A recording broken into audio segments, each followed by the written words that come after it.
Do so. General Tomei, Commander Australian Division since the 17th of July 2021.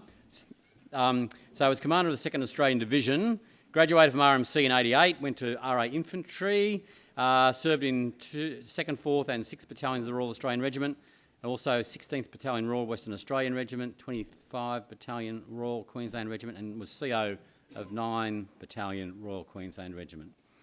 His operational service includes also the aforementioned having a great time commanding a company in Timor, that was 6 RAR, and was also the Senior Military Advisor to the Special Representative to the Secretary-General in the United Nations Assistance Mission to Iraq. And as we all know, Commander JTF 629.3 on COVID Assist 19. Has been Commander 11 Brigade, has been the Army's Adjutant General, and in addition, on leaving his regular Army career, pursued a legal career, commercial barrister at the Queensland Bar, and is also a senior member of the Veteran Review Board. David, great to have you here, and we look forward to hearing from you. Thank you, Mike. Thank you very much. Hey, thank you, everybody. It's great to be here.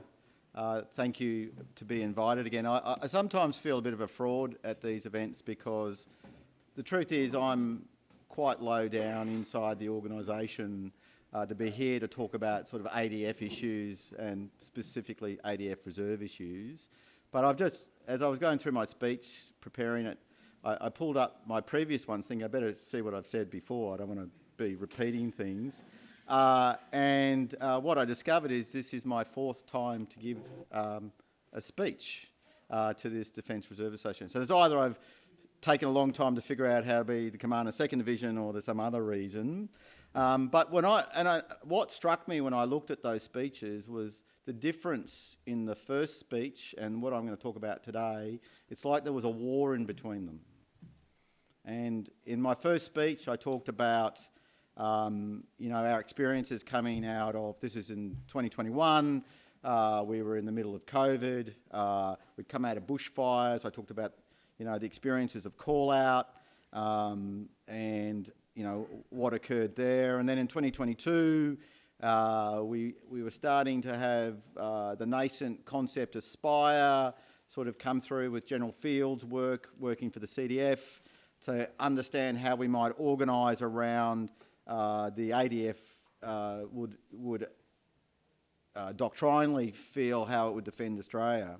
And then last year I spoke straight after the Defence Strategic Review where, frankly, we were probably ahead of where we should be. And in fact, when I had the CDF in the audience, which I wasn't planning on when I made my speech because I hadn't cleared it with him, I asked him at the conference, hey, sir, haven't had a chance to run this by you, so good to have you here to mark my homework, which he thought was quite funny. But it was all right, a few tweaks, but that's okay. And if I put in the context of what I talked about last year, I talked about the foundational tenets that was translated into a divisional narrative. Dayton McCarthy, for those of you know, he's a really good writer and he was my ghostwriter. I changed a few punctuation and a few things, but otherwise pretty good.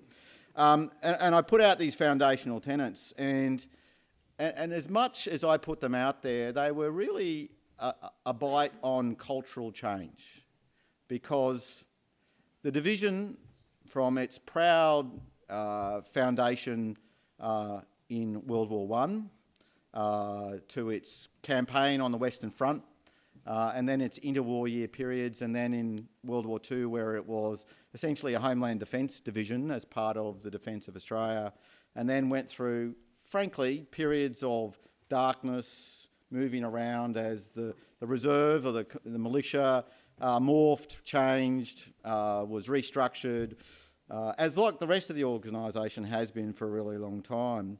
So where I am today and what I'm talking to you about now is a really different place. And the clarity that exists for me as a commander of the 2nd Australian Division and as Commander Joint Task Force 629 is a luxury my predecessors have not had, probably back to, I'm going to say World War II, but perhaps even further back to World War I. And what I want to talk about today is not so much the Strategic Reserve Review, which frankly, down at my level, I have provided, useful and I hope constructive input to that process. But I am the user of those outputs that Doug is working so hard to achieve. But I can't wait for the review to land. I have to manage the force in being, and I have to chase the existing policy levers that exist to me to get after the things that I need to do. And why I put this slide up, because I can say with some authority, I don't think in my 40-year career that the strategic alignment from the National Defence Strategy, the Integrated Investment Program, down through our doctrinal capstone documents, down to the land domain concept, which was released only 2 weeks ago, to the draft document that is our draft concept of the land force contribution to domestic security and response, which is owned by the division on behalf of Army. That clarity from strategic to tactical has never existed before in my lifetime in the Army. And on the right-hand side is just a whole bunch of doctrine which exists. Some of it, we rediscovered that doctrinal document signed by General Keating when he was training commander and I was his ADC. And I confess I don't remember reading that when I was his ADC. Operations and Defence of Australia. When circulated that around to my staff in the drafting of the ConAmb, they was like, hey, this is really well written. Maybe we should just get a Word version of this and do find and replace with a few things and it'd be pretty good. So it says, our tactical doctrine is sound, but what we've lacked is that clear line from strategic, operational down to the tactical, which we now have. And separate to all of this is the theatre campaign plan, and that's at a much higher classification. But I'll talk to the impact of that campaign plan on the division shortly. So what I thought I'd talk about today is really how has Army and the division adapted to the Defence Strategic Review and the National Defence Strategy as put out in these documents. So in the first instance, the NDS tells us these are the 6 ADF capability effects that we have to get after. That's government's direction expressly phrased in the National Defence Strategy for the capability effects that the ADF must achieve. So all of us, whether you're a component or a domain, if you're not aligned to those 6 ADF capability effects, then you question what you're really doing. And whether you're supporting those effects or the supported, that is the conversation we are now doing to how do we get to an integrated force to achieve those 6 capability effects. And I'll give you a specific example of how I think we've done that soon. So the way Army has organised itself to meet this is the Chief of Army dragged us all together at the start of, long after the Defence Strategic Review came down, and we made some pretty big changes to our Army. And so the bold structural moves have been decided, executed, or are about to be executed. And what you're really seeing is the division as a unit of action, the 1st Australian Division with its combat brigades. It will get its enablers back starting in January. And it's focused on large-scale combat operations and that forward deployment into the primary area of military interest.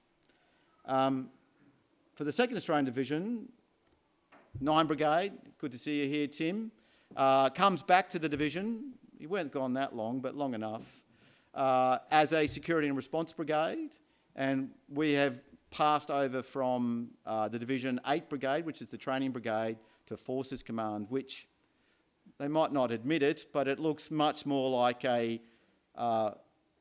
training command that encompasses everything from ab initio all the way through to joint collective training, which training command didn't do in the past.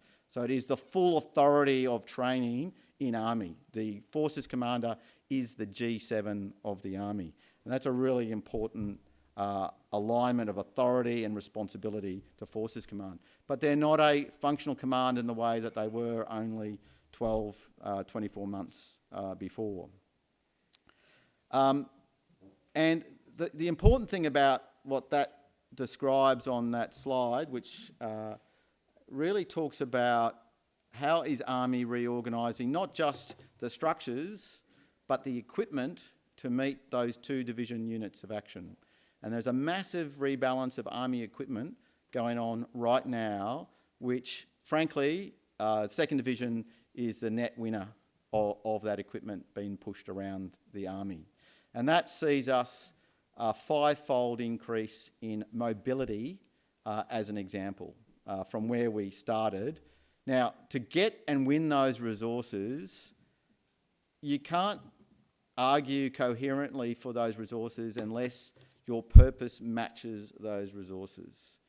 And that alignment through, strategic, operational to tactical, that alignment has given us the authority and logic to get the right level of equipment in an Army that it doesn't have quite the right mix of equipment for all of Army. So the Chief has given some really clear principles about how that equipment is to be allocated and what minimum viable capability looks like for the Army. So what have we done as a division? So as a standing Joint Task Force 629, one of the only 2 remaining standing task forces, we are 639 being Maritime Border Command is the other.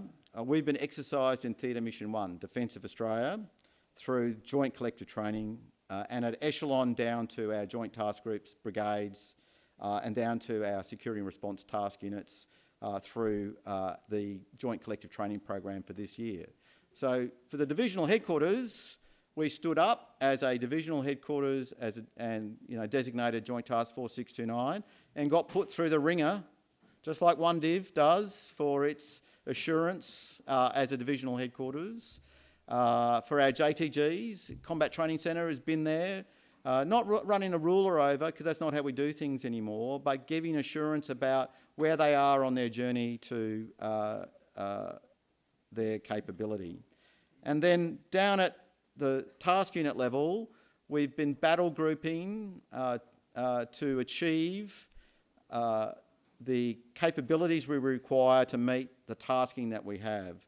And on Exercise Austral Shield, we deployed 2 battle groups, one from 13 Brigade in Perth, a 2,500 kilometre road self-deploy from Perth up to RAF Base Curtin.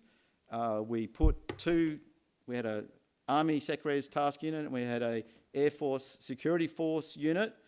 It was a bit of Lord of the Flies. We put them in there, didn't give them a lot of direction, and when CJOPS Air Commander and I turned up, we were really pleased to see they'd sorted it all out. They'd worked through the friction of how do they integrate to do the task, and it was fantastic to see that and how closely they were still friends at the end of the exercise, so that was really good. We sent from 11 Brigade a task unit from Brisbane to Cairns, where it was more focused on critical infrastructure and HMAS Cairns, and its taskings were slightly different, but it was exploring the force structures that we took on that exercise to see whether they were fit for purpose. And what we're doing now, out of the lessons from that, is when we write the concept of employment, is take to CASAC in November where we think that should look like, so we create the demand signal for the division into the future. So when I look at those response operations, going back to those 6 requirements, we did the exercise concurrently with Exercise Pitch Black. Parts of the exercise were co-sponsored by the Air Commander and myself, where we had specific aims that we both wanted to achieve on the exercise. It's fair to say there was a fair bit of resistance within Air Force that we would do counter-UAS operations across the spectrum of effectors that are required to do that, whilst operating an airbase that was using Gen 5 fighters, including US Air Force, operating out of that base. But Air Commander signed off on it, so we got to do that. So by that exercise, Austral Shield, we enabled the projection of force, in this instance Air Force, to hold a potential adversary at risk. We've protected ADF forces and critical infrastructure. We have a better understanding of the logistic requirement to sustain protracted operations. We're not there yet, logistically, across the whole of the ADF. That's a different issue. And by operating across with the RFSG, and Commander RFSG is here today, we operated across the littoral and adjacent to it, and with interagency partners and the community, really importantly, we have maintained persistent situational awareness in our primary area of military interest as a division. So, either supporting or supported, Austral Shield is an example where we tick all the 6 priorities for capability effects that are in there. Now, one of the key learnings for us is drawing the lessons from collective training. In 2025, we're implementing a standardised force structure across the division to generate infantry, cavalry and engineer force elements to then op-gen the battle groups for deployment as part of the theatre campaign plan. But what's come up is opportunities to allocate force structure to equipment and innovate in areas such as counter-UAS and in support of the RAF agile basing concept. And we'll test those on Talisman Sabre 25 next year. One of the Chief of Army's priorities is readiness, and he has very graciously given the division lots of money, tens of millions of dollars, to pilot a CIRCAT 4 program in 2025. And CIRCAT 4, just to put it in perspective, last time when we got briefed at the start of the year, Doug, 28 people were in CIRCAT 4 in the ADF. 28 people were using CIRCAT 4, none of them in Army. In fact, the form, when you do the Dropbox for service, doesn't have a category for Army. So we've had to change the form just to get our way there. I have funding for 1,400 positions for 2025, and then we will grow into at least double that over time. And that allows us to incentivise our soldiers to maintain individual and collective training standards, meet the physical and medical requirements for readiness, and then assure the force generation of our directed contingency forces. So that's pretty exciting to roll that out inside of whatever else great things that you land for us, Doug, in your very important work. My command teams are here this weekend. It's great to see you. Some of you I haven't seen for a little while. Tomorrow, we're all getting together with our draft concept of employment for domestic and security and response, and we will work through that so that it can go out for wider consultation across defence. And that document, as I said, will go to CASAC in November with our force structures that we want to take forward to do that. So it's been a real adventure for me as the divisional commander. I find it difficult sometimes to sort of contrast, again, that speech in 2021 and what I talk to you here about today. The division's soldiers have been magnificent in their dedication and application to meet this changing circumstance and have enthusiastically embraced every opportunity they get. I'm struck by, when I visited 87 RVR, where are you, Michelle? I had a kid in front of me who is the first ever ab initio CIRCAT 5 who has done sniper training.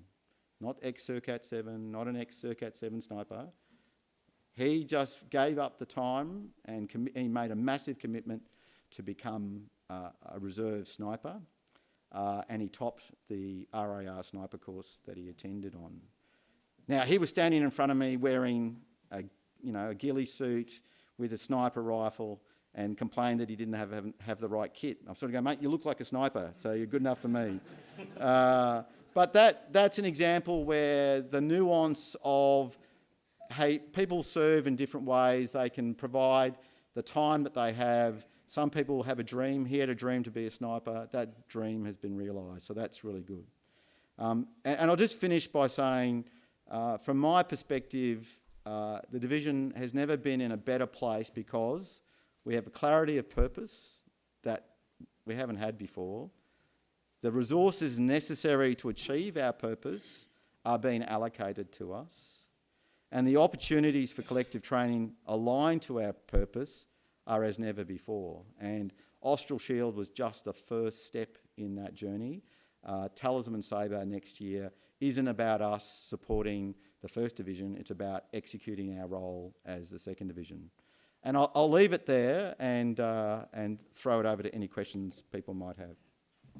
Thank you, General David. And I might just tweak the program here a little bit. I think just give General David the opportunity to ask questions or answer questions directly just for the next 10 minutes or so, and then I'll ask Air Vice Marshal to come up. So, questions, everyone? Yeah, Rob? So I know 8 Brigade's gone across to Yep. Forcom. Yep. And as part of the training transformation, we've taken some of what was in the recruit courses, pushed it to the right, and there's some of the training's now been pushed further to right into the units. Yep. Do you think in the longer term, the view should be that additional ab initio training needs to go back into something like 8 Brigade to reduce the overhead for the units to be able to meet all of these other requirements? So what I'd say to you is you've got to look it through FIC. And we only started the 3-week recruit course in August last year, and we're now at the point where the full-time army is exhausted from trying to run a 3-week Mod A standardised between us and them, which for the density of the course is no more dense than the 5-week part-time recruit course. So it's a bit of a shock to the full-time army what the density of reserve training is, but that's okay. The experience of doing the 3-week recruit course after 12 months is it's probably not scheduled in the right way. So my emphasis was, hey, you need to do combat behaviours and that in initial 3 weeks. And there are a lot of other pressures on the course in terms of what you need to include in that first 3 weeks. I'm pushed all the time, oh, would you agree for it to be a little bit longer? And my answer is no, because I can already see a reduction in trainee wastage over that short period of time. We're getting people through the pipeline more quickly because it's 5 weeks of residential versus 9, okay? So we're just negotiating right now. Chief gave really, really clear guidance 2 weeks ago about how that design would go to, again, focus that 3 weeks on a positive lived experience for all CERCATs, but focused on combat behaviours. Now that might mean that we, reinvent the wheel a bit and might have a Mod 0, which gets rid of some of the sort of force preservation training and a few other things in RICs and in units, and it's delivered in a way. And then if we design it right, it'll put less pressure downstream into units. But let's be really frank. A purpose of a raise, and it's in the words, raise, train and sustain cycle is you train your soldiers. And what we've done is amateurise risk over a longer period that will be allow us to scale and push people through the training system, and risk will manifest when we're called out for whatever is required, and we will then make a decision about where the risk appetite is.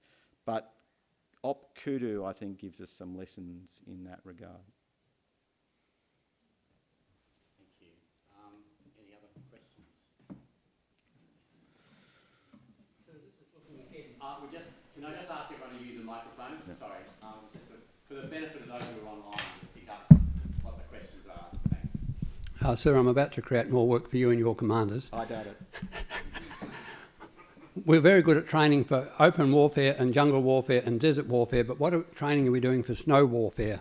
It snowed in, it would have snowed in Gallipoli if we'd stayed. It snowed in Libya in World War II. It snowed in Korea. It snowed in Pakistan when there was a recent aid detachment there. What are we doing? And I have some ideas about Canberra training? Mate, I was in Karratha on Saturday. I was in Exmouth on Sunday. I was in Carnarvon on Monday, and I was in Geraldton on Tuesday. And I was in the peak winter, mate, and I didn't see a snowflake anywhere. My AO is Northern Australia, okay? And I'm part of the joint force to do all those things that the NDS tells us. I don't see it as a problem, mate. I'm more worried about acclimatising people to operate in one of the most extreme and difficult environments that we operate in every day. Thanks. Any other questions? Yes. G'day, sir. Sorry, we'll run a mic across. Don't make John run, you'll play. Yeah. Come on. On your mossy. I'll just stand here. Yeah. Good afternoon, sir. Very interested and excited about CERCAT 4 coming in. Just interested in the I guess your thoughts or perspective on with CERCAT 4 and probably the need for more continuous full-time service or ServOps-C, more of it and more often, the pressures that'll have on and the discussions with employers, particularly around the Defence Reserve Service Protection Act and the need to be able to, I guess, get more of our team working, in a full-time capacity more often. So I'll start off on the CERCAT 4. One of the dilemmas we've had as an organisation is to better understand our workforce and, where do they land in a sort of continuum of 0 to 200 days. And over the last 4 years, we've built the system to give us clarity of that pipeline of, where are they? So I do it from a structural preparedness view. What percentage of fill are units against their establishment? Noting that I don't, at the moment, have an establishment that replicates anywhere in the division. No infantry battalion in the division looks like another infantry battalion. They will in January. And I have a productivity view of the world, which is how many people are doing 0, how many are doing 1 to 19, how many are doing 20 to 50, blah, blah, blah. So when we look through the lens of CERCAT 4, we already have enough people in the division doing what we will probably set as the conditions for CERCAT 4 already. So we'll probably be, for about 80 or 90% of our workforce who sign up to CERCAT 4, it won't be very different from what they're doing right now, except it'll be a bit more prescriptive about the type of collective training activities we want them to do to give ourselves assurance. On the ServOps-C thing, mate, I never use my full entitlement of ServOps-C, even through the Reserve Accelerated Training System. We reallocate that continually to get the best effect out of it. That's not the problem. It's the capacity of the workforce to commit to ServOps-C. We're just competing with everyone else for time and capacity. General Fox's comments on ServOps-C are welcome about having a more a more structured way, that it's a posting tenure, it's not the sort of 12-month, every 12 months wondering what you're going to do. But, that's at the margins of our workforce who can do that. I'm one of those. I've done this on ServOps-C for 3 years, and I've got to return to being a civilian in a couple of months. That's the natural part of the transition and doing it. So, mate, we've got more resources than we are currently using within the division, let alone me going back to General Fox and saying, give me some of that extra stuff. So, the case is that isn't the limiting factor. The limiting factor is the workforce available to do those extended periods of time. Any other questions? None online? General? Hey, Thank you. that's okay. I survived. Thank you.